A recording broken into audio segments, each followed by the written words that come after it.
There are 1,000 different ways to die in Minecraft, and I'm gonna die in every single one of them, starting with... To do this, I'm gonna have to collect every hostile mob, break bedrock, and so much more, but all that comes later, because right now, I'm just gonna go die. With the easy that's out of the way, I need these 17 items to get most of the harder ones, and I'm gonna get the elytra first, because with it, getting the other items becomes much easier. So, I went to the nether, found a fortress, got some blaze rods, and died. Dude, no. I went back and got all my stuff, located the stronghold, went to the end, and died a few more times. Then, I killed the dragon, Let's go. found and looted an end city where I got full diamond armor and a Thornstone chestplate, which will be really useful soon, and got the elytra. Let's go. Getting most of the other items is easy, I just had to run around for a few hundred blocks to get them, Dude, that's great. and go mining to get dripstone. I also got iron and copper for anvils, minecarts, and lightning rods while mining too. However, getting cactus was a completely different story. I had to fly around searching for it for 15,000 blocks before I got it, and I didn't even get it from a desert. Now it's time to get the hardest item of them all, the Wither Rose. To get it, I have to spawn the Wither, and to do that, I'm gonna have to kill a lot of Wither skeletons.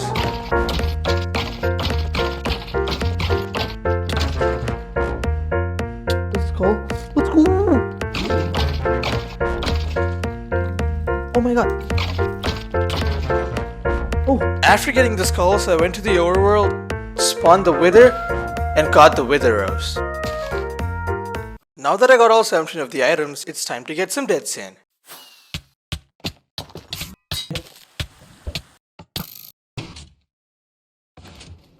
Let's try that again. The next death is an interesting one. Using a dispenser, you can make villagers wear armor. And even though it doesn't look like it, he's wearing the chest plate, which means you can do this. Now, I have to do this for every type of villager. That could be a real song. After the villager died, I got the thorns from a zombie villager and found a new village and completed the villager deaths.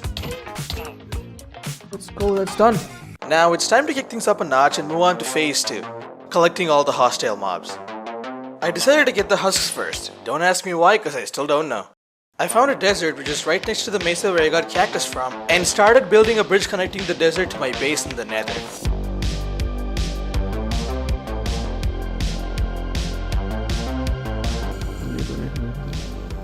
Since I live right next to a jungle, I'm gonna get the panda next. Oh my god. Panda.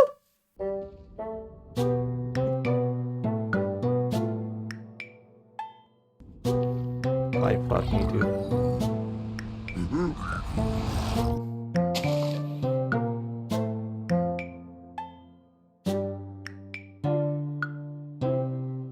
I'm kinda bored of collecting mobs, so I'm gonna go complete all the Thorns deaths now.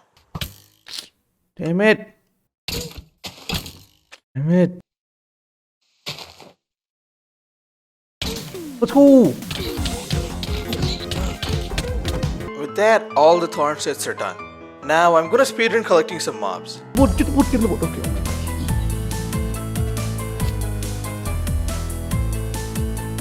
Venom and Venom, you go in here.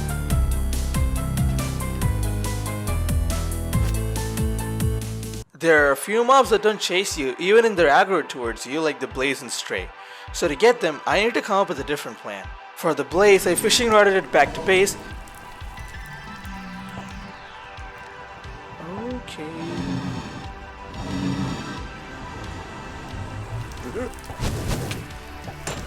Oh my god, dude, no. Okay. It was so much fun. You should try it sometime. For the Stray, when you're in the same boat with it, it can't shoot you. So, I put it in a boat and brought it all the way back to base. Or at least I tried to. Dude, nope. Well, on the bright side, I don't need to do all that boating again, cause turns out you can just turn skeletons into strays by freezing them in powdered snow. It's been quite some time since the last death montage, so cue the music. Dumb ways to die. So many dumb ways to die. Yeah, I accidentally killed a panda while trying to die from it. I'm gonna take that as a sign to get back to collecting mobs.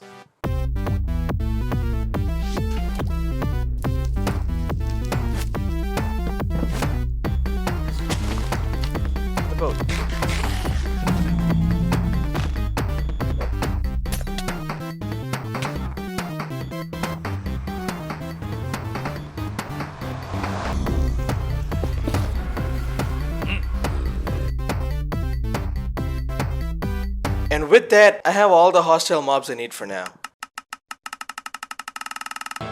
That may have been like a minute for you guys, but it took me like a week to get all those mobs. And all that work makes me wanna go die.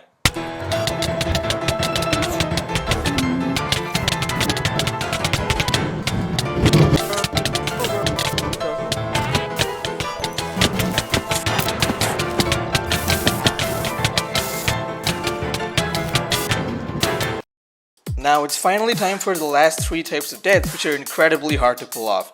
And the first of them is the hunger deaths. As soon as I started, I realized something. Getting the timing right for this is gonna be incredibly hard. I ended up dying to normal starvation instead of dying to starvation right after getting hit by a mob. It may not seem like a big difference, but it is because they both give 2 different types of death messages. To make sure I don't keep messing this up over and over again, I had to turn to the one thing I fear the most in the world. Math. I started by calculating how long the breaks are between each time I take damage and I'm out of hunger. 1, 2, 3, 4, 5, 6. 1, 2, 3, 4, 5, 6. Then I did the damage calcs for every mob so that it ended up with half a heart after getting hit by them, which makes it so much more easier to get the timing right. Next up is the lightning hits. To get these ones, I have to get hit by a mob, then get struck by lightning right after that and die. Ooh! Just like the hunger deaths, it's very hard to get the timing right for this one too. But thankfully to solve this, I don't have to do math, I just have to get a trident. So I built a drowned farm, then got a trident, put channeling on it, and started getting the deaths.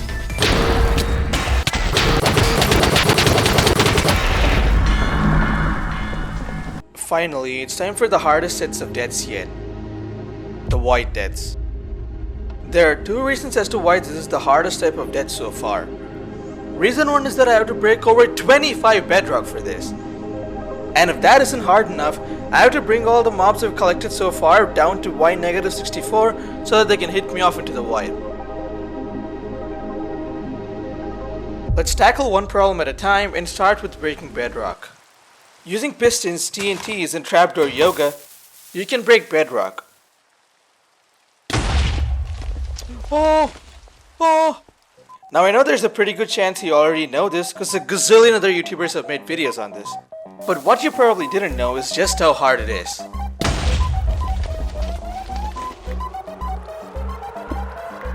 Bro, what?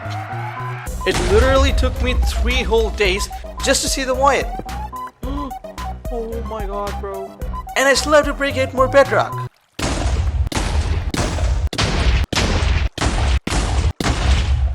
I then built a mini platform for the mobs to stay in and started bringing them down one at a time.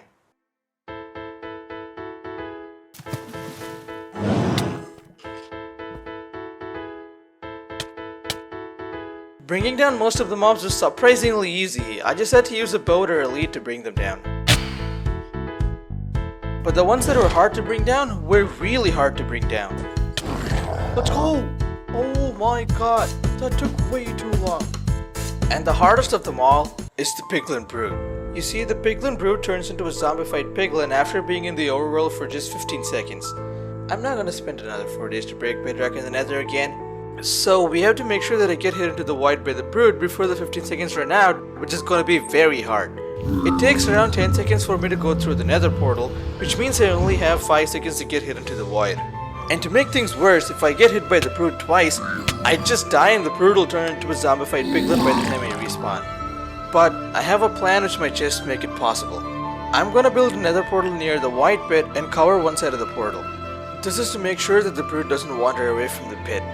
Then I'll come back to the overworld as soon as possible and get hit into the void by the Brood before it turns into a zombified piglin. Hopefully, this works.